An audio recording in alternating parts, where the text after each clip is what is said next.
Good morning everyone. आज हम अपने नेक्स्ट टॉपिक पे चलेंगे, परसेप्शन पे। उससे पहले मैं आपको बोलना चाहूँगी, अगर आपको मेरी वीडियोस अच्छी लग रही हैं तो प्लीज़ मेरे चैनल को सब्सक्राइब करें, वीडियोस को लाइक करें और शेयर भी करें। और अगर आपको इन टॉपिक्स के रिलेटेड कोई भी डाउट है तो आप मुझे कमेंट करके बोल सकते हैं। तो चलिए अब अपना टॉपिक स्टार्ट करते हैं। सबसे पहले आ गया परसेप्शन। अब हमें परसेप्शन पढ़ने से पहले परसेप्शन और सेंसेशन में डिफरेंस पता होना चाहिए। अब कुछ लोगों को लगता है कि परसेप्शन और सेंसेशन सेम है, बट ये अलग अलग चीज़ें हैं। सेंसेशन क्या आ गया? सेंसेशन को हम क्या बोलते हैं? अवेयरनेस। जब हम किसी चीज़ के साथ अवेयर होते हैं तो वो है सेंसेशन। और परसेप्शन क्या है? जब हम एक्चुअली उस चीज़ को इंटरप्रेट करते हैं, वो परसेप्शन आ गई। ठीक है। अब क्या आ गया? Perception, receiving the information about any event or stimulus and making sense of the world around us. अब अगर हम किसी भी इवेंट के बारे में इंफॉर्मेशन को रिसीव करते हैं, इवेंट या स्टिमुलस के बारे में इंफॉर्मेशन को रिसीव करते हैं और उस इंफॉर्मेशन को एक सेंस देते हैं। कुछ भी इंफॉर्मेशन हो सकती है हमारे वर्ल्ड के या हमारे इन्वायरमेंट के रिलेटेड। ठीक है। Process by which individual organize and interpret their sensory impression in order to give meaning to their environment। इसका भी वही मतलब आ गया। परसेप्शन एक क्या प्रोसेस है जिसमें एक इंडिविजुअल ऑर्गेनाइज करता है और उसकी जो सेंसरी इम्प्रेशंस हैं उनको क्या करता है? इंटरप्रेट करता है और अपने इन्वायरमेंट के किसी भी चीज़ को, किसी भी इवेंट को क्या मीनिंग देता है। वो क्या आ गई? परसेप्शन आ गई। अब आ गया परसेप्चुअल प्रोसेस। अब मैं आपको ऐसे एक सिंपल एग्जांपल दे देती हूँ परसेप्शन की। परसेप्शन क्या आ गया? जैसे कि अब आप एक गिलास रख लें और उसमें हाफ ग्लास ऑफ वाटर ले लें। ठीक है। अब अगर आप दो इंडिविजुअल से पूछेंगे कि आप क्या परसीव कर रहे हैं, तो कुछ को लगेगा कि मतलब कुछ आपको ये रिस्पॉन्स देंगे कि हाफ ग्लास ऑफ वाटर, और कुछ बोलेंगे कि हाफ ग्लास क्या है?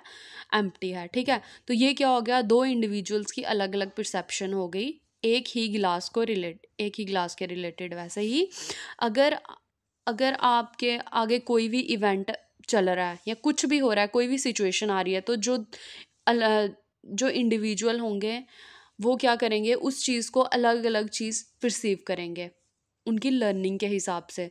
ज़रूरी नहीं है कि अगर एक क्लास में कुछ लेक्चर ही चल रहा है तो अब सारे बच्चे एक जैसा तो परसीव करते नहीं है। वो किस पे डिपेंड करता है? उनके परसेप्शन पे। ओके। चलो अब हम करते हैं परसेप्चुअल प्रोसेस। परसेप्चुअल प्रोसेस क्या आ गया? 5 स्टेप में परसेप्चुअल प्रोसेस कंप्लीट होता है। सबसे पहले क्या आ गया? रिसीविंग स्टिमुलस, फिर हम देंगे कैरेक्टरिस्टिक्स ऑफ अटेंशन, फिर ऑर्गेनाइजिंग, फिर इंटरप्रेटिंग, एंड देन आ जाएगा हमारा रिस्पॉन्स। और जो मैक्स वर्थमर थे, ये कौन थे? Founder of gestalt psychology. बहुत बार ये पूछ लेते हैं क्वेश्चन। अब सबसे पहले क्या आ गया? Receiving stimulus. सबसे पहले हम किसी भी स्टिमुलस को रिसीव करेंगे। स्टिमुलस या इवेंट, कुछ भी जो आपके इन्वायरमेंट में चल रहा है, हम उसको स्टिमुलस बोल सकते हैं। अब जब हमने उस चीज़ को रिसीव कर लिया, उसके बाद क्या आएगा? हम क्या करेंगे? उसको कैरेक्टरिस्टिक्स देंगे। अब उसकी कैरेक्टरिस्टिक्स क्या आ जाएंगी? या तो इंटरनल होंगी या तो एक्सटर्नल होंगी। एक्सटर्नल कैरेक्टरिस्टिक्स क्या आ गई? जैसे कि किसी भी इवेंट का नेचर आ गई, उसकी लोकेशन आ गया, उसका साइज़ आ गया। इवेंट बोल सकते हैं आप, कुछ थिंग बोल सकते हैं, प्लेस बोल सकते हैं। और इंटरनल क्या आ गई? इंटरनल क्या होती है? विद इन इंडिविजुअल होती है, जैसे कि लर्निंग, इंटरेस्ट, नीड। अब आप एक छोटे बच्चे को ले लें, नर्सरी क्लास में चले जाएं, उधर एक छोटे बच्चे को ले लें, उसके सामने आप एप्पल रखते हैं। अब आप उसको पूछेंगे कि इसकी लोकेशन क्या है, मतलब टेबल पे, वो बोलेगा ये टेबल पे पड़ा है या चेयर पे पड़ा है, या उसका साइज़ क्या है। अब ये सब उसकी परसेप्शन किस पे डिपेंड करती है? उसकी लर्निंग पे, कि उसको एप्पल के बारे में कितना पता है।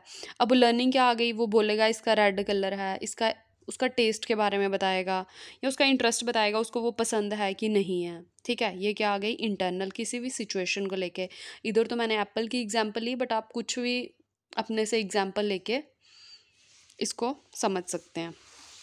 नेक्स्ट आ गया इंटरप्रिटेशन।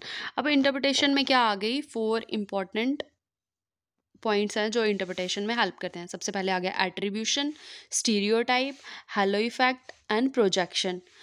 अब हमारी परसेप्शन किस पे डिपेंड करती है? एट्रीब्यूशन पे, स्टीरियोटाइप पे, हैलो इफेक्ट और प्रोजेक्शन। हम किसी भी इवेंट को जब इंटरप्रेट करते हैं तो ये बहुत इंपॉर्टेंट रोल प्ले करते हैं। सबसे पहले क्या आ गया? एट्रीब्यूशन। एट्रीब्यूशन क्या होता है, किसी भी इंडिविजुअल के बिहेवियर को जब हम खुद से कॉज देते हैं, वो क्या हो गया, वो क्या हो गया, हमारा एट्रीब्यूशन हो गया। जैसे कि कुछ बच्चों के, जैसे क्लास में कोई टॉपर है, ठीक है, उसके ज़्यादा नंबर आ गए। अब हम क्या कॉज देंगे उसको, कि कुछ बोलेंगे कि उसका लक अच्छा है, सिचुएशनल कॉज दे देंगे कि इसकी किस्मत अच्छी थी, इसके अच्छे नंबर आ गए। या कुछ लोग क्या उसको कॉज देंगे कि इसने मेहनत की थी, हार्ड वर्क किया था, इसलिए क्या इसके नंबर ज़्यादा आए।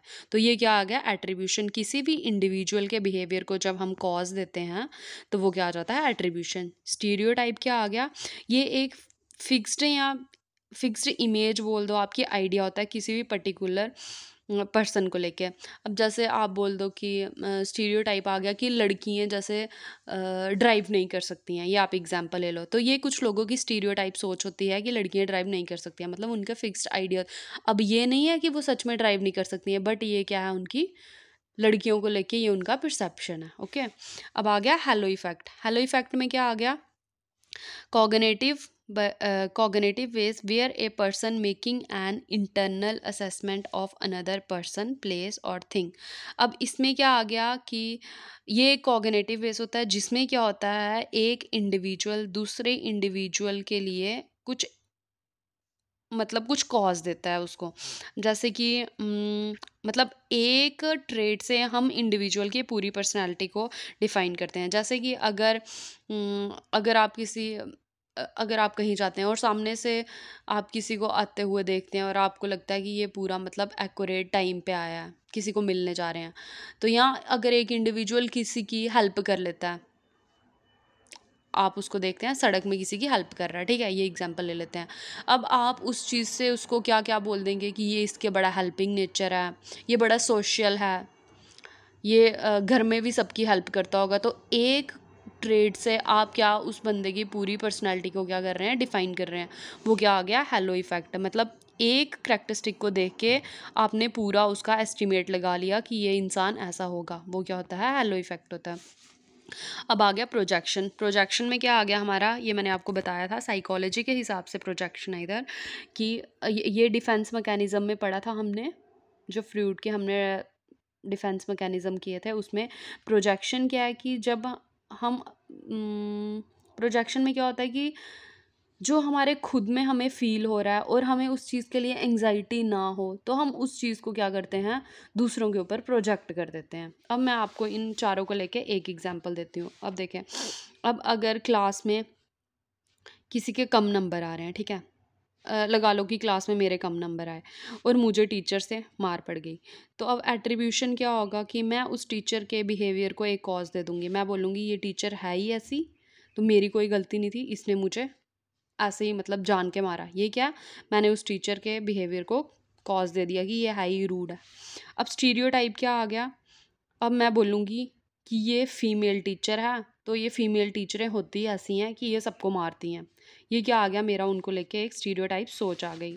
हेलो इफेक्ट क्या आ गया, अब मुझे लगेगा इसने मुझे क्लास में मारा है, तो हो सकता है कि मैं इसके घर अगर ट्यूशन लगाऊँ, ये मुझे उधर भी मारेगी और ये सबको ही मारती होगी। ये मैंने उसके पर्सनालिटी को लेके एक फिक्स्ड अपनी मतलब एक पैटर्न बना दिया कि ये है ही ऐसी। प्रोजेक्शन में क्या आ गया, अब मैंने ये नहीं देखा कि मतलब अब मुझे पता है कि मैंने नहीं पढ़ा है, तो मुझे इसलिए मार पड़ी है, बट उस चीज़ की एंग्जाइटी से बचने के लिए मैं क्या बोलूँगी कि मेरी कोई गलती नहीं थी, इसकी गलती थी, इसने मेरे से टेस्ट जल्दी ले लिया या इसने टेस्ट के बारे में बाद में बताया, इसलिए इसने मुझे सबके सामने मारा, ठीक है। तो ये क्या आ गया हमारा ये एक एग्जाम्पल मैंने बताई आपको, ताकि आपको ये चारों चीज़ें याद रहें और आप इनको साइड पे नोट भी कर सकते हैं, ठीक है।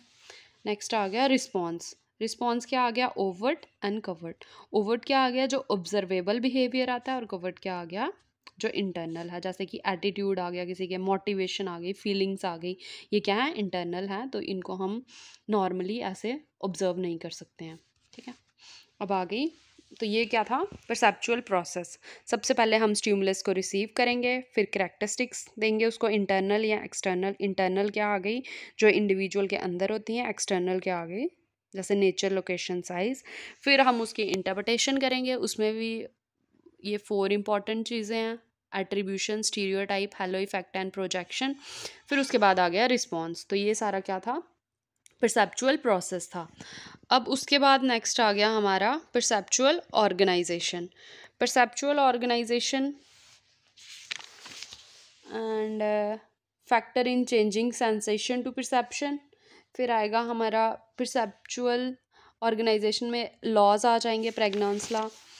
फिर उसका परसेप्चुअल कंसिस्टेंसी आ जाएगी, और फिर आ जाएगा डेप्थ परसेप्शन, जिसमें टाइप ऑफ आ जाएंगे ये मॉनिक्यूलर एंड बाइनोक्यूलर क्यूज़। और इसमें से बहुत बार क्वेश्चन पूछते हैं, कम से कम 2 क्वेश्चन तो आते ही आते हैं। अगर आप में से किसी ने पहले नेट का एग्ज़ाम दिया होगा तो आपको पता होगा। और जो अब हम वही टॉपिक मेन करेंगे जिसमें से कि क्वेश्चन आने के चांसेस हैं।